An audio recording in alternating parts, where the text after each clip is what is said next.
past the clouds, over the dark night.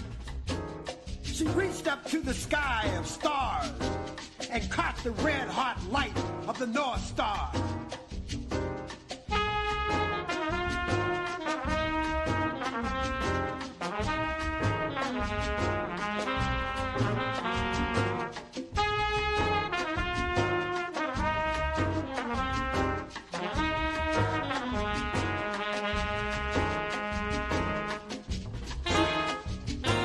Opened the earth, walking with blood-soaked feet. She challenged the whip, the gun, the knife. She challenged the fire, pulled from the bodies of slaves, made into laws, prisons, and courts.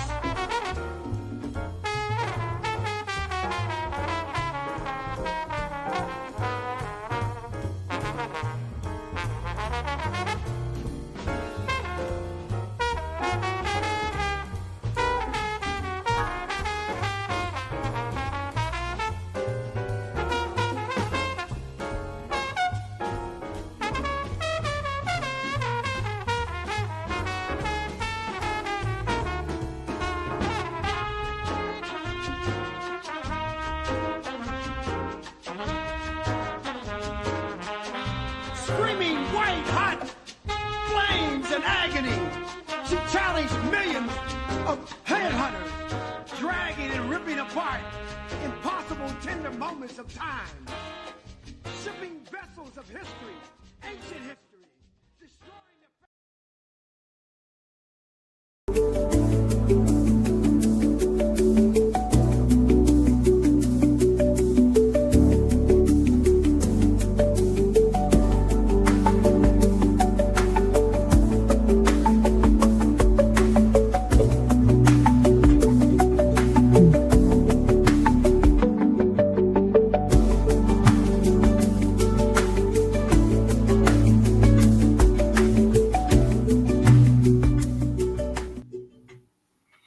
Greetings and welcome back as always. The return of the War Department. Is this an innocuous rebranding via name change or an ominous indication of catastrophic and apocalyptic policy choices that are being made? Let's connect some dots and find out.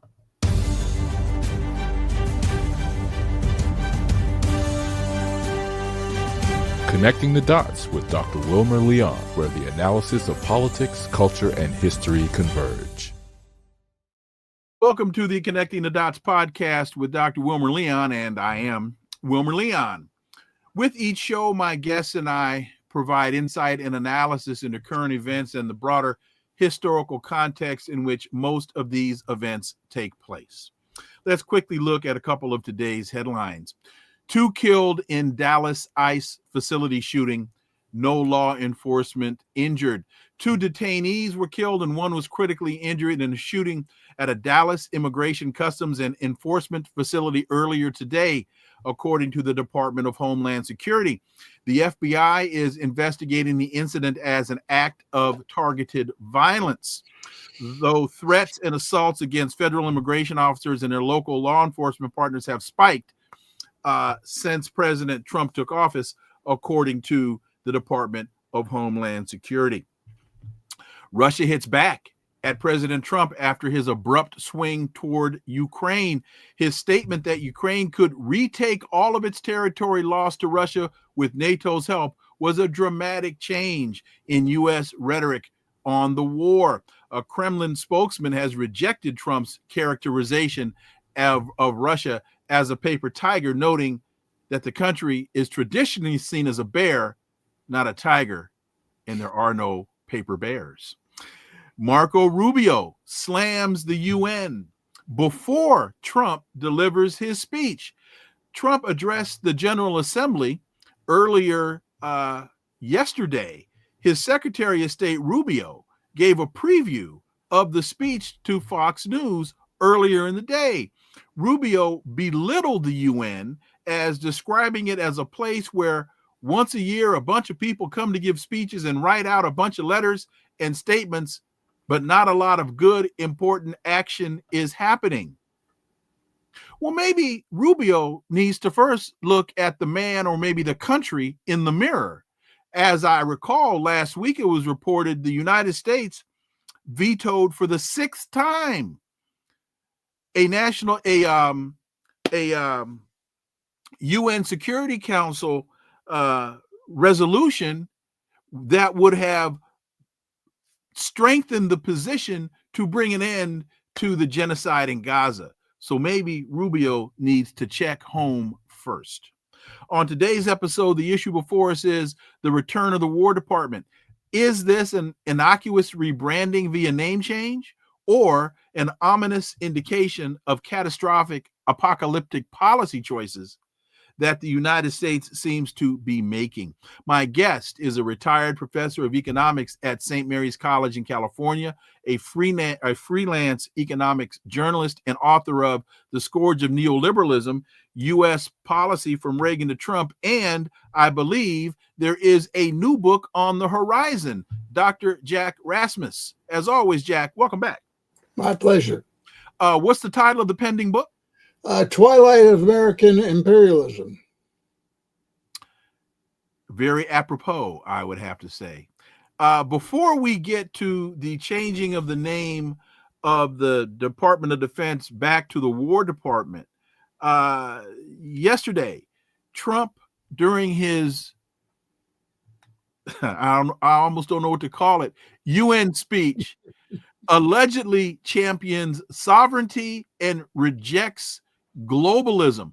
According to the White House, he delivered a powerful rebuke to the destructive globalism that has fueled endless conflict and chaos around the world. He was unapologetic in proclaiming American strength as he unveiled a bold vision for sovereign nations to unite against the true threats of terrorism, unchecked migration, biological warfare, and loss of cultural identity. Is that what you heard, Dr. Jack?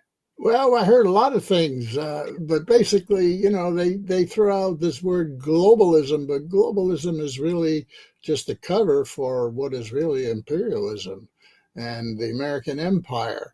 And what you heard, in my opinion, is in Trump's speech, and I would say his statements on his Truth Social post here about the Ukraine war, what you're hearing is that the U.S. is first of all, it's turning over the Ukraine war to the Europeans, and it says, you fight it. We'll sell you all that you want, but you fight it, right? And it's going to shift. It's going to shift to the Middle East and the Western Hemisphere.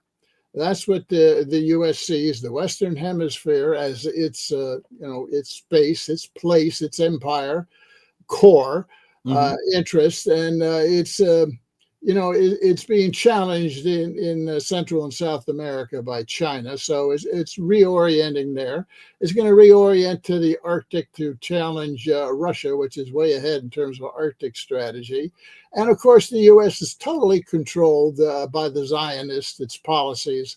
And I believe this statement in this speech at the UN is an indication that Trump is sort of backing off from Ukraine, except for providing the weaponry, right? He's backing off on that. And you're going to see a military aggressive move, I believe, in the Middle East against Iran, as well as in South America. We've got the U.S. Flotilla there off of Venezuela. But there's all kinds of challenges for the U.S. from China's Belt and Road that have occurred in South America, and Peru and Ecuador, Colombia, Panama, even Mexico. And you're seeing a new aggressive policy emerge, a military policy emerge to drive China out of the Americas, the Western Hemisphere, drive it out economically, because it's made some real deep Belt and Road, inversions there. So the whole thing is we're going to look at the Western Hemisphere, I'm sort of paraphrasing the military, the empire, Mhm. its new shift, and we're going to do whatever Israel wants and provoke another deeper conflict with Iran. I think those two things are on the drawing board.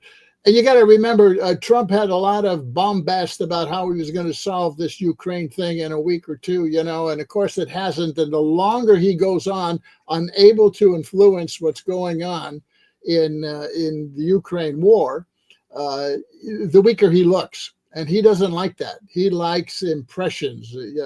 He's all impressions. So he's pulling out, I believe, with a lot of aggressive rhetoric here, that Ukraine can win, and that reflects the neocon influence over him. I believe the neocons have totally convinced him, deep state and U.S. imperialists have convinced him that, he cannot have an effect, and he should support. His statements are Biden 2022 all over again, So he's thrown in the towel to the neocons on Ukraine.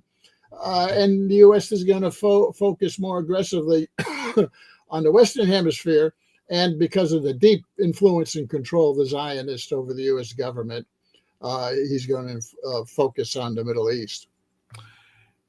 To your point about a shift to the West, a shift to what is the United States Southern Hemisphere, Brazil, Chile, and Spain exclude the U.S. from the UN Democracy Summit over recent conflicts.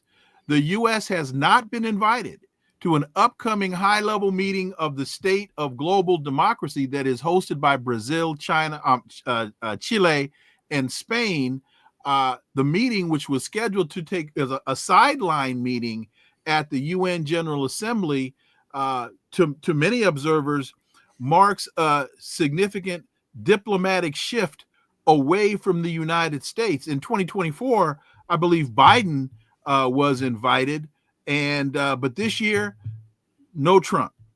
Is that an indication, a data point to support the analysis that you just provided? Yeah, it's just another diplomatic piece of evidence that the U.S. in Central and South America is in trouble. Its interest, in other words.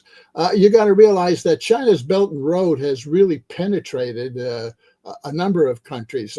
China's building big ports in Ecuador and Peru, total, funded by China. And then a railway network is planned from those ports to Brazil. Okay. Also, you got the issue of Panama. What was that all about? Well, initially it was because China had bought in the two ports on both sides of the Panamanian Canal, right?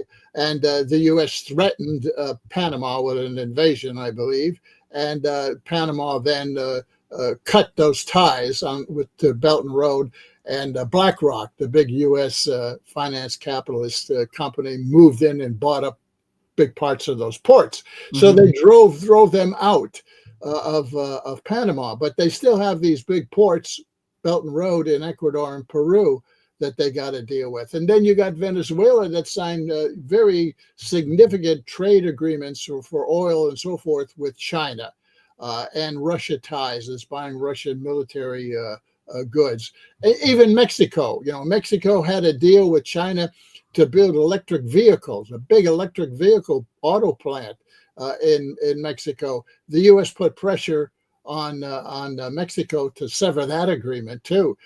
So the U.S. is trying to move aggressively in Latin America, and you don't hear all the moves here.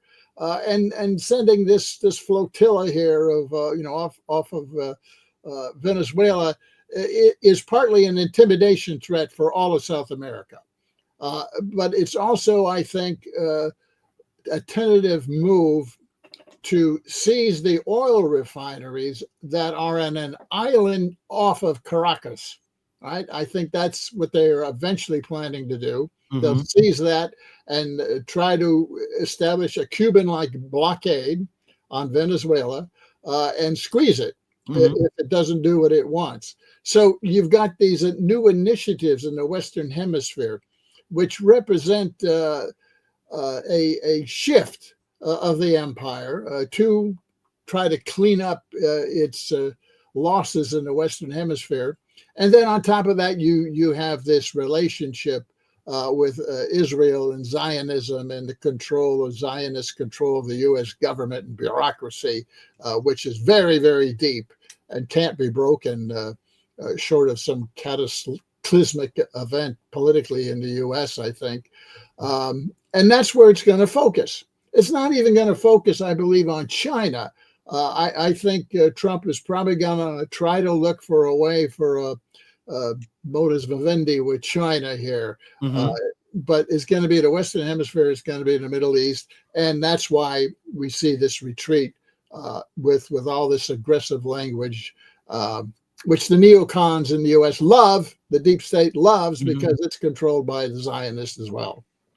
Controlled by the Zionists as well. But before we get to that, let me answer Cherie. Look at all the books. What happened yesterday? Well, folks, here's what you need to understand. Some days I have to do the show from my office at school, and most days I'm able to do the show as today from my office at home. So that's why, particularly on Tuesdays, because of my teaching schedule, I can't get to do the show live because I'm in class. So I will tape the show on Tuesday from my office elsewhere. So with that, let's get back. Jack, this discussion about Ukraine, this switch in rhetoric from the president as it relates to Ukraine. We'll sell you all the weapons you want, and but we're this isn't our fight. Blaming Putin, to your point where Trump told us during the campaign, and I can end this in a day, and now he's saying, well, I thought I could because I had such a great rapport with Putin, but now Putin is just a jerk, when in fact Putin's been consistent since this whole Russian military intervention began. He's been nothing but consistent. What he said to Joe Biden back in 2022, he is still saying nothing. The conditions have not changed from the perspective of the Russians.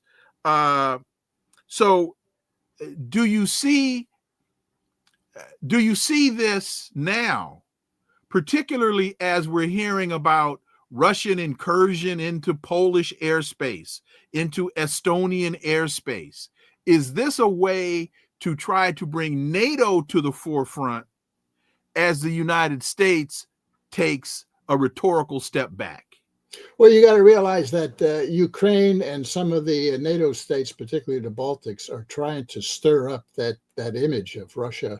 It's going to attack us. It's going to attack NATO. It's going to attack Europe. Which is just nonsense. As far as that Ukraine and that the incursion of the drones, it's now pretty clear those were captured Russian drones that were sent by Ukraine into Poland through Belarus. In fact, Belarus warned Poland that there were some strange drones that were crossing their territory going to enter Poland. So Poland already knew about it, informed by Belarus. As far as the Russian jets crossing the Baltics, that did not happen either. They were in approved neutral airspace, but the Baltics are trying to stir up the whole idea that Russia is a danger, so that they get more NATO troops, on their soil here as a defense. So there are forces within NATO, particularly European NATO, that want to stir this up. They want this war to continue. Why do the leaders of NATO, I'm talking particularly about, Starmer and Macron and Merz, why do they want this war to continue in Ukraine? Because they need it to continue. Why do they need it? Because they need to militarize their economies, which are in a deep funk. they can't get the European economy growing again. So they're going to try to grow it through military investments. They're planning $1 trillion of military rearmament in Europe, especially Germany here. I see this as an attempt to really give a boost to their failing economies, which have been, in and out of recession and stagnation ever since 2008. So you got to understand the war is their solution. Also, the European companies have, since 2014, established a deep presence in the Ukrainian economy, as has the United States. And those interests don't want a defeat in Ukraine. They want it to continue as well. So there's real economic and profit motives here by Europe for continuing this war in Ukraine. Now, what you heard with Trump's social truth post and in his speech was that, this is the old CIA propaganda garbage about the Russian economy is collapsing, right? We've heard that since 2022. It's in collapse. And Trump said, there's large lines people queuing up for gasoline at gas stations and all that, and the economy is about to collapse. This is the CIA propaganda line that's been, ever since the beginning of the war. But I offer people to go look at independent sources. I use this source called Trading Economics, independent US-based economic research. Go and look at that and look at, the economic indicators for Russia. And there is no indication that the Russian economy is in trouble, right? Yeah, they got a little inflation because they got a war economy going. Every country that goes into a war footing, has inflation, and it has to control inflation with raising interest rates, right? And you're going to have some inflation. It's not runaway inflation. If you want to see an economy that's collapsing, look at Argentina right now. That's collapsing. And they're going to have to provide them another 50 billion IMF loan here very soon. In fact, they've already virtually announced it. But the Russian economy is not collapsing. That's total propaganda BS. Okay, first of all, but that's the core of how they argue. If we push military a little bit more, we'll push Russia, excuse me, over the cliff here, and they will capitulate. There's no indication that Russia is losing on the ground. In fact, it is gaining in a whole number of fronts. The Russians outnumber the Ukrainians. Russia has got 700,000 troops. Ukraine has maybe 200,000, 250. Russia has an army of 300,000 additional. It's just trained that's sitting, in the wings, waiting to use it. And there's no way that they're going to win. Ukraine is going to win. But Europe needs to keep it going for reasons I stated. Zelensky needs to keep it going because without the war, he's toast, right? And, the U.S. CIA wants to keep it going, but let the Europeans fight it because it's the Europeans' war. A couple of things. One, I have about a 45 to 50-minute drive up and back to class every day. And over the last 2 days, listening to NPR is what I usually do. And I've heard nothing but rhetoric, gibberish, and foolishness regarding the Russian economy, the state of the conflict, and how the Russian economy is struggling mightily, and that, yes, Ukraine can win. Here's a news flash. Ukraine has already lost. The fighting continues, but the whipping continues, but those hind parts have already been kicked. That's the first point. The second point is, one of the things that I've been hearing from so many of these so-called analysts is Russia has had tremendous problem with Ukraine. In fact, Donald Trump said, I don't know if he said it in the speech or if he tweeted this, that Russia should have won this in 3 days. And the fact that they're still engaging in the conflict is a clear indication that they can't win this. But nobody other than Jack, you and I, and Mark Sloboda and some others want to understand that Putin has been very strategic. He's been very tactical. He's been very measured. Because when he started this, he did not want to take over Ukraine. He's been very clear in this. But he's been saying the longer you resist this, the further it's going to go and the more pain it is going to cause you. Folks, Putin understood, Jack, what brought all this to mind was your point about inflation tied to war.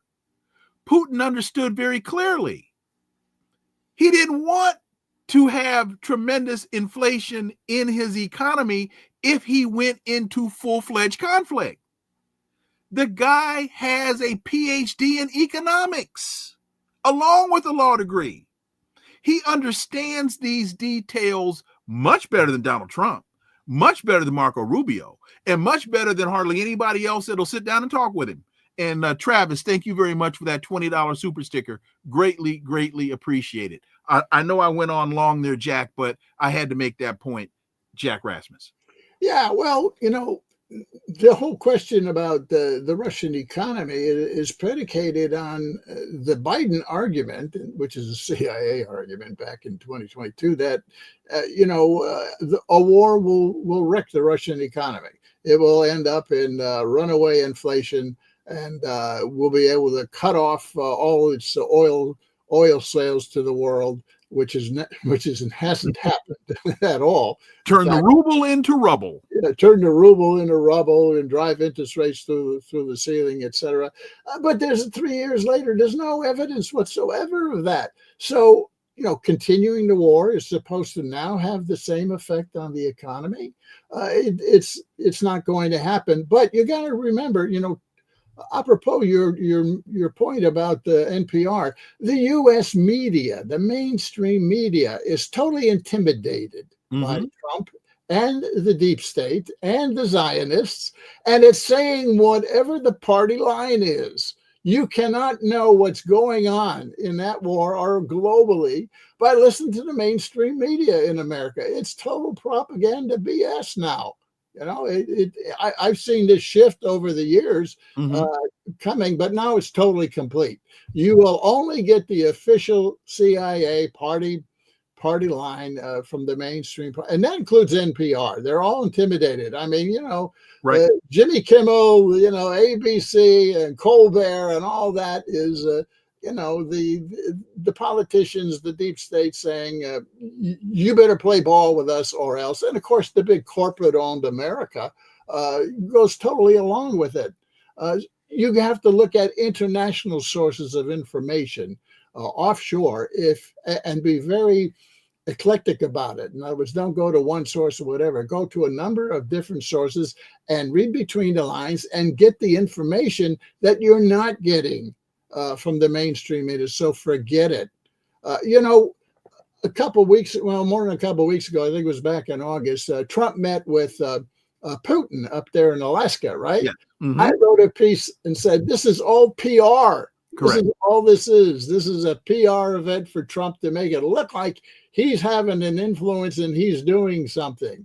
And others said, no, this is strategic. So I said, no, this is all PR, because that's the way Trump works. You see, Trump comes out, everything with him is PR and image. He wants to create an image that he's doing something, accomplishing something, but it's all just fluff.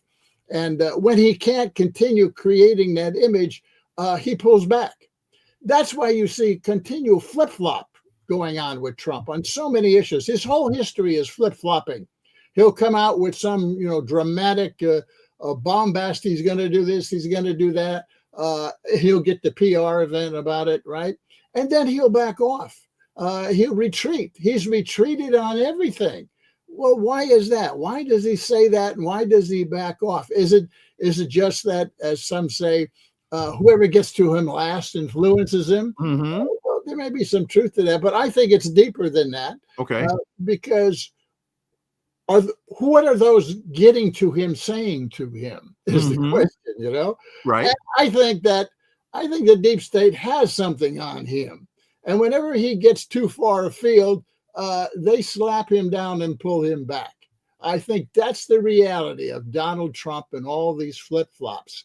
I think they've got something on this guy, and he's going to talk the talk. But if he starts walking it, they're going to pull him back. And they do that repeatedly. The neocons run U.S. foreign policy. The neocons are deeply entrenched with the military-industrial complex and with the Zionists. And that's what's running U.S. foreign policy for the last quarter century, and will continue to run it. Presidents don't run the country anymore. The last president who thought he did was JFK, and they assassinated him. You got to understand, presidents are captured by the deep state and the neocons, and they are just a token representation of a deeper policy-making network, and they don't determine foreign policy anymore. A couple of things, if we go to Trump's diatribe. He said, America is blessed with the strongest economy, the strongest borders, the strongest military, the strongest friendships, and the strongest spirit of any nation on the face of the earth. This is indeed the golden age of America. How delusional is he, Jack? Oh, I think he's totally delusional, because if you look at the state of America, it's none of the above. First of all, the military inventories have been depleted, exhausted, depleted. To support the Ukraine war. Thank you, Joe Biden. Right? The military technology that we're developing is outmoded. We're behind in hypersonic missiles and drone warfare. All right, that's the new warfare, not multi-billion-dollar aircraft carriers, which are sitting ducks now to hypersonic missiles. Okay, and the U.S. really needs to reorganize, its military weapon structure. Wait a minute, Jack.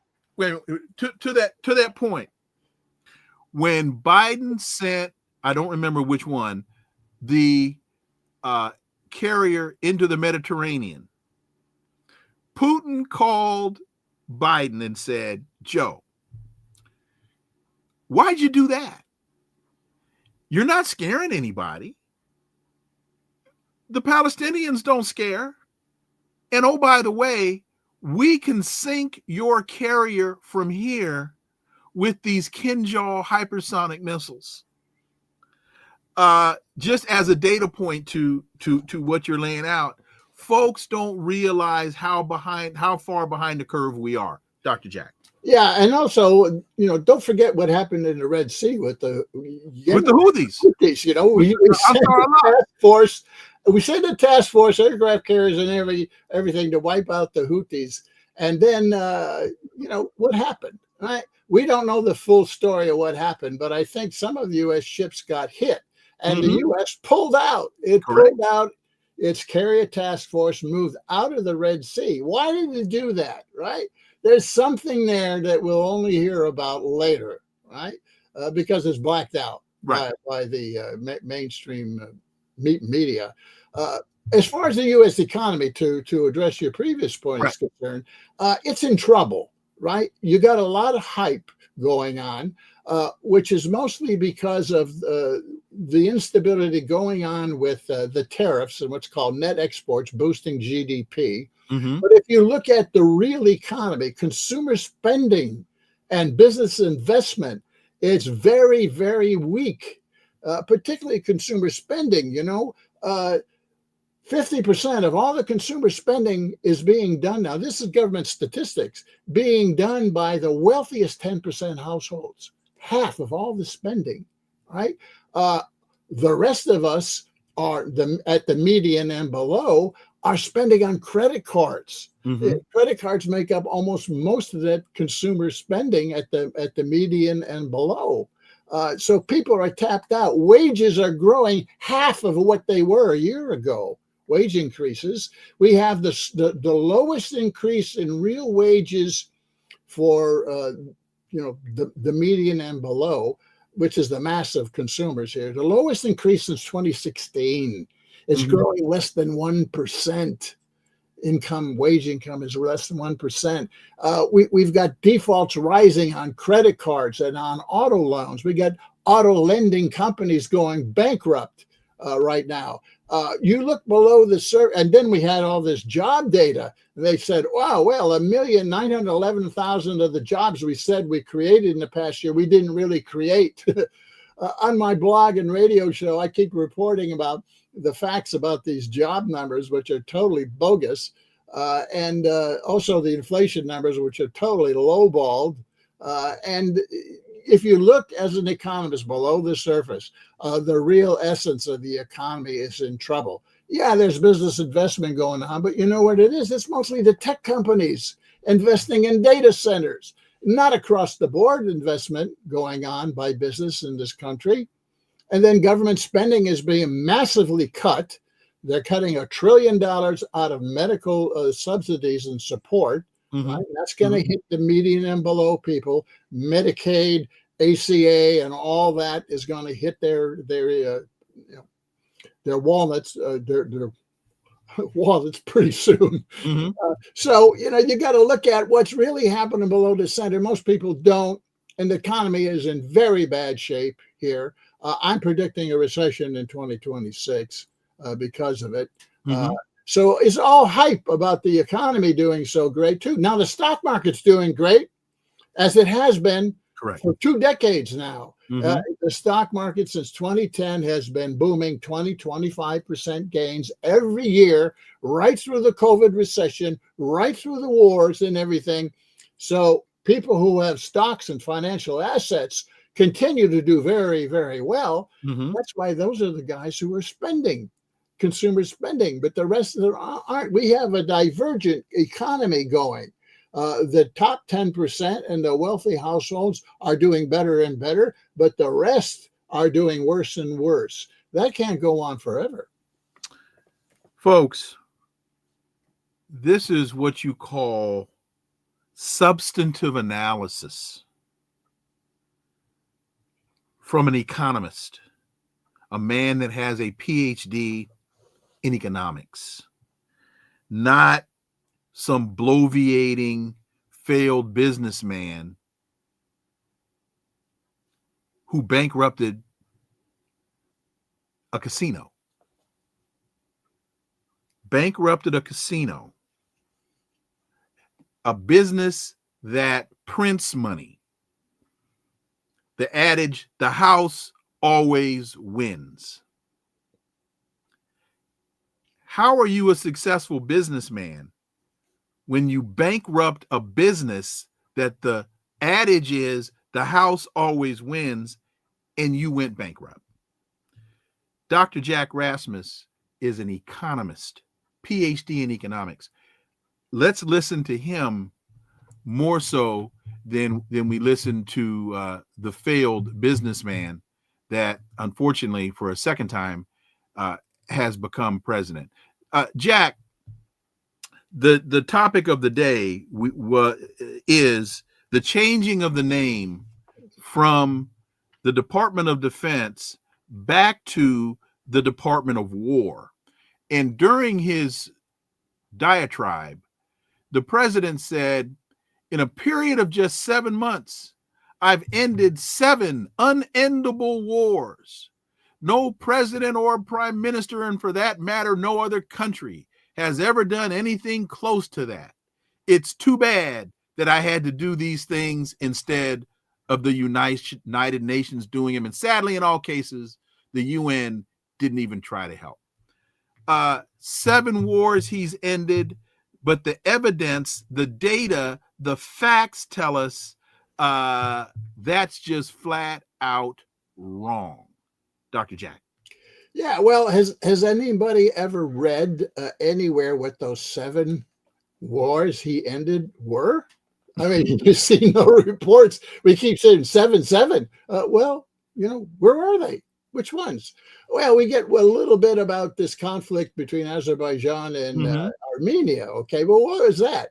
Well, you got to understand that Azerbaijan is targeted by the CIA and Mossad, and the U.S. has targeted as partners.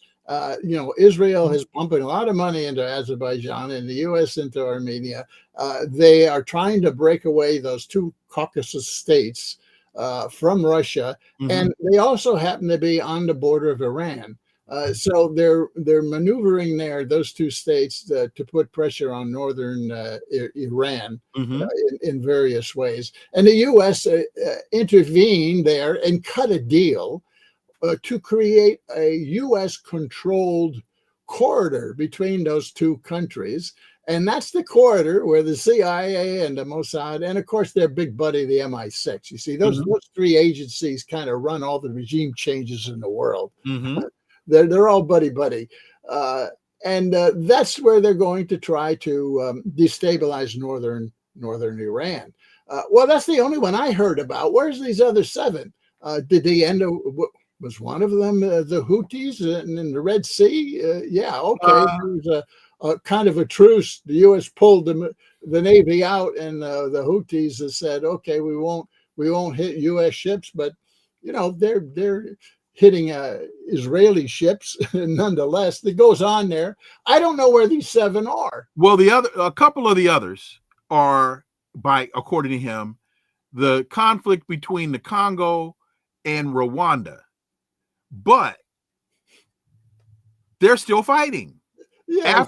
After signing an agreement in June, which he apparently played some minor role in facilitating, they're still fighting. He allegedly helped to broker a deal between Cambodia and Thailand.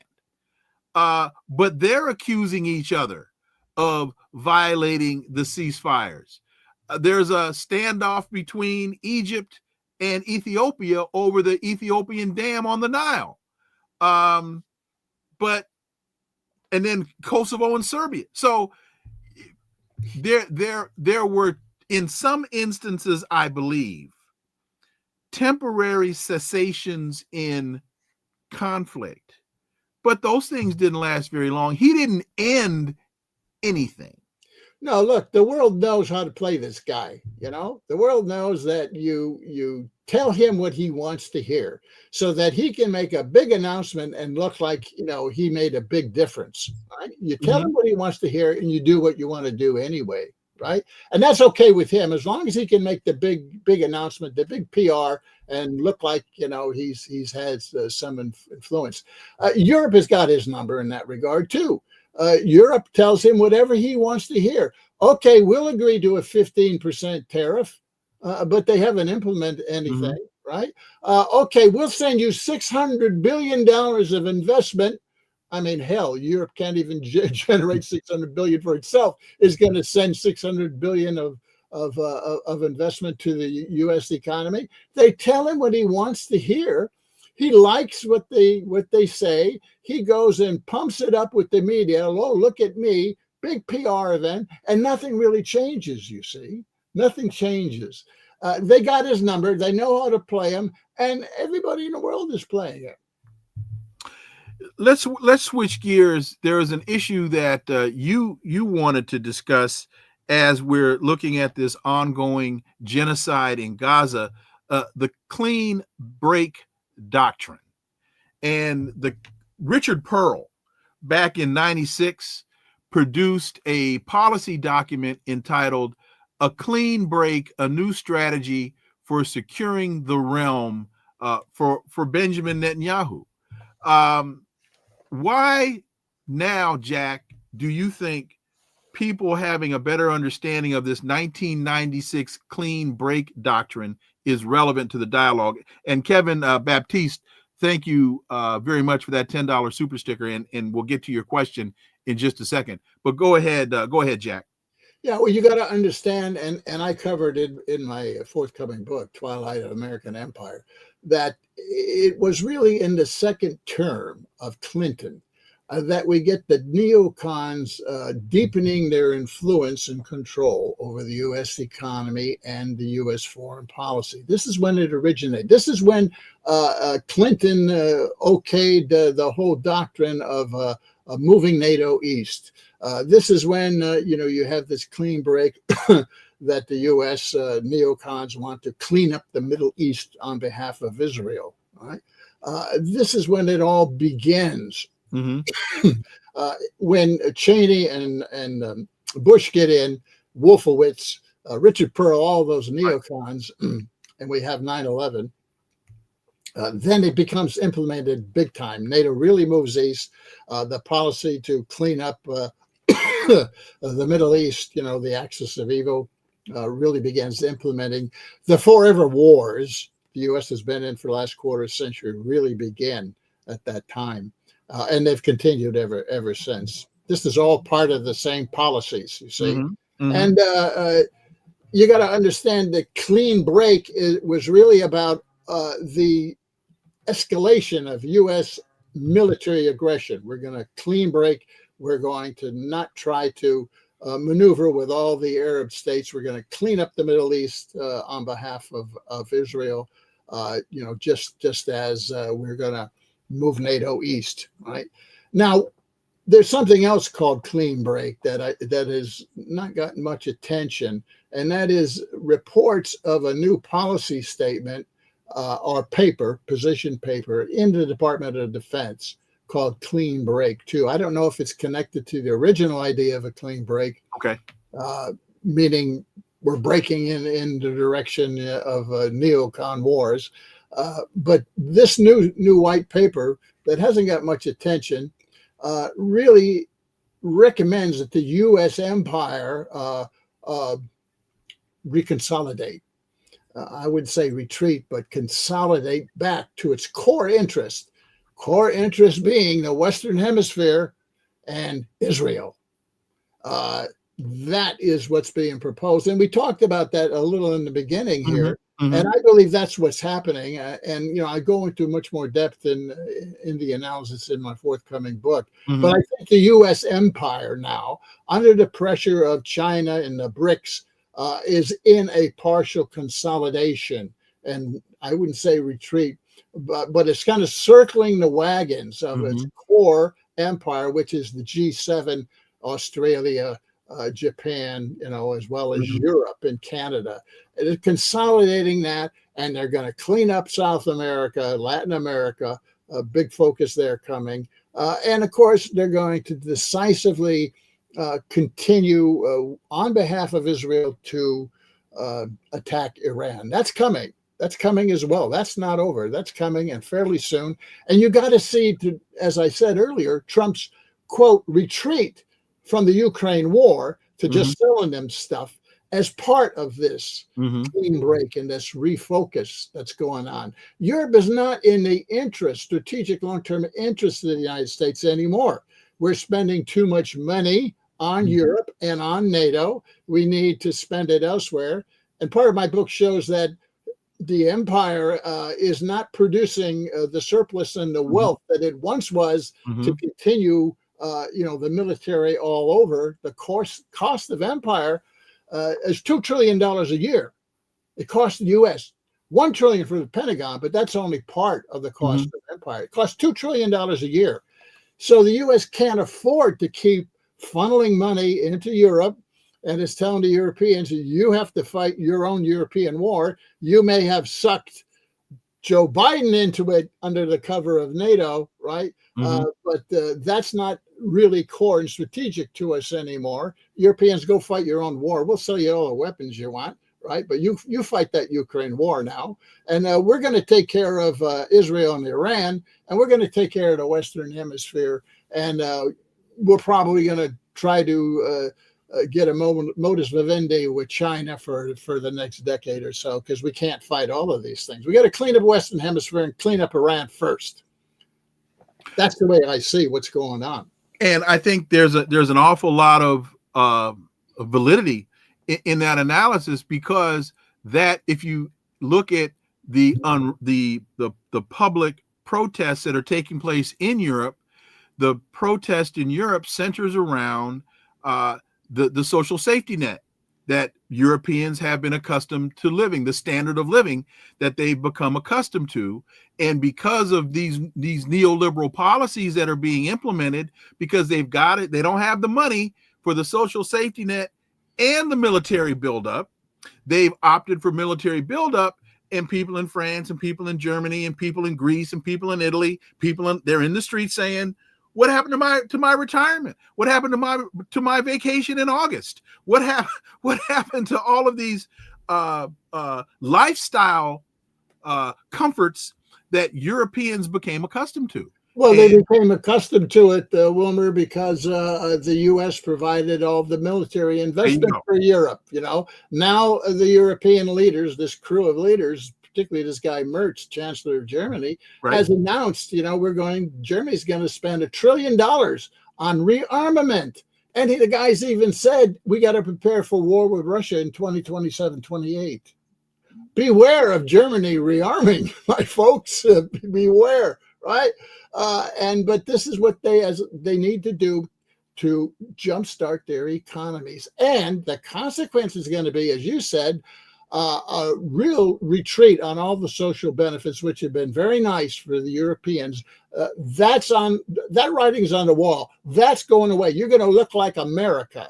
Well, I was just going to say, Jack, your benefits because they can't do the military spending and provide your benefits. You said the writing's on the wall. The wall is called the United States. And I think the people of Europe are beginning to sense it, and now they're beginning to, move here a bit. We'll see what happens. But these guys, Macron and Starmer and Merz, look at their public approval opinion polls, 20%. That's all. But you've got this European Union idea, this structure that's sitting over Europe and allowing the neoliberals in Europe to really dominate the economy and the fiscal spending and all the programs. This is how they are eliminating step by step what remains of democracy in Europe as well. Neoliberals in this country are doing it. Both the Republicans and Democrats are chipping away at democracy since 2000 in this country. Correct. And they're doing it in Europe because neoliberal economic policies cannot coexist with democracy, which is another point I make. And that's why, as they continue to push neoliberal policies and war policies, they are chipping away at democracy, which allows them then to chip away at whatever social programs there exist. And I would say, as we get out, Jack, there's another element to this, and that you said neoliberalism can't exist with democracy, and therefore the rise of authoritarian leaders, authoritarianism also is consistent with neoliberalism, and that's what you see playing itself out right here in the United States. Donald Trump is an authoritarian, and the evidence is right there before us. Again, Kevin Baptiste, thank you. He says the reason why myself and others can trust Doc Rasmus is his analysis is not cloaked in the economic policies of this country, which is oppression. Thanks, Doc Rasmus. And Robert Brown, thank you very much for that $5 super sticker. Greatly, greatly appreciated. Jack, I know you have to become cloistered as you go into finishing the upcoming book. Greatly, greatly appreciate your time today and look forward to having you back on when the book is ready for publication. Yeah, we hope maybe by the end of the year. I want to get a full year of Trump policies because, there's a lot of talk about Trump. Well, he's going to make major economic changes in the country. No, this is an attempt to try to resurrect neoliberal policies, which are in trouble. The main trouble being we've got a $37 trillion national debt. We're paying $1 trillion a year to bondholders financing that debt. It's going to $1.7 trillion a year annually of the budget to continue to finance that debt. And we've got war spending, as I said, $2 trillion a year going on. And the Federal Reserve is irrelevant as far as cutting interest rates. It doesn't stimulate the U.S. economy much anymore to cut interest rates, because most of that free money goes into financial asset markets. And that's why, 20 years here of Fed low interest rates has just fueled the stock and bond and derivative markets, and why you're making billionaires after billionaires.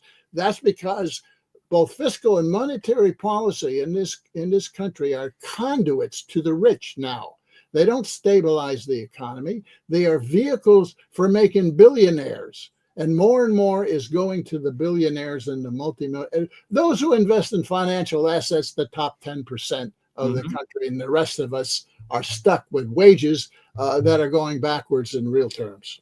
And to your point about the financial markets, again, as we get out, they're not investing in manufacturing. They're not investing in things that result in job creation. That's right. They are investing in buying back their own stocks, artificially inflating the value of their corporations. They're not expanding manufacturing plants, steel mills and auto plants. And I asked my students, when was the last time you watched a television made in America?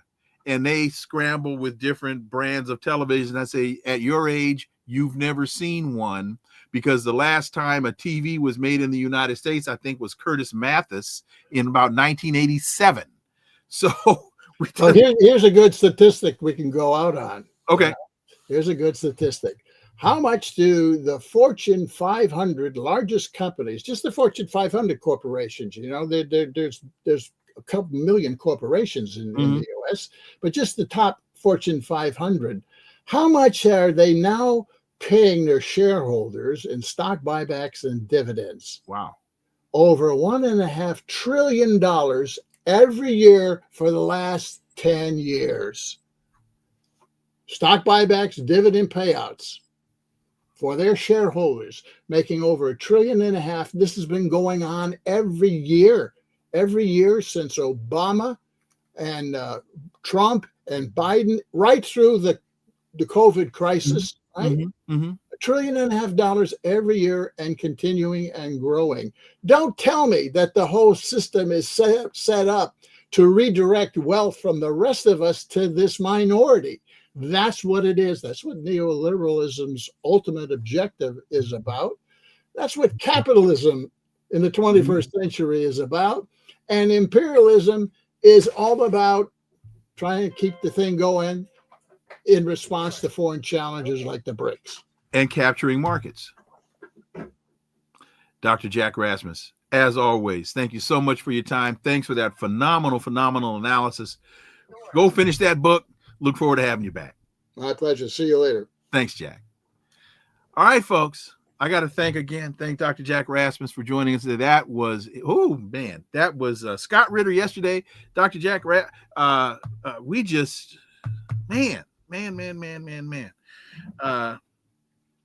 Laith Maroof.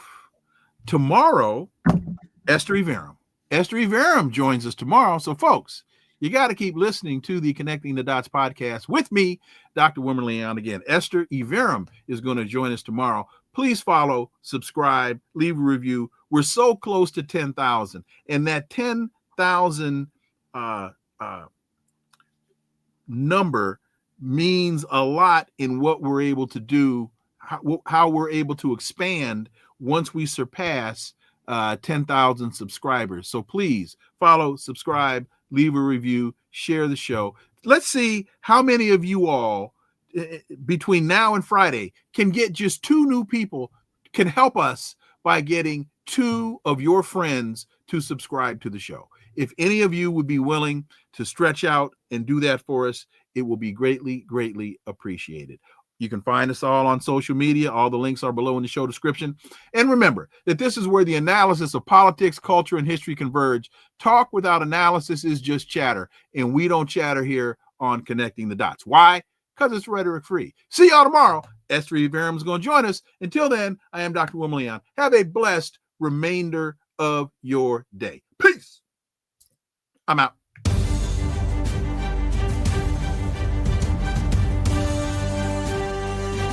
Connecting the Dots with Dr. Wilmer Leon, where the analysis of politics, culture, and history converge.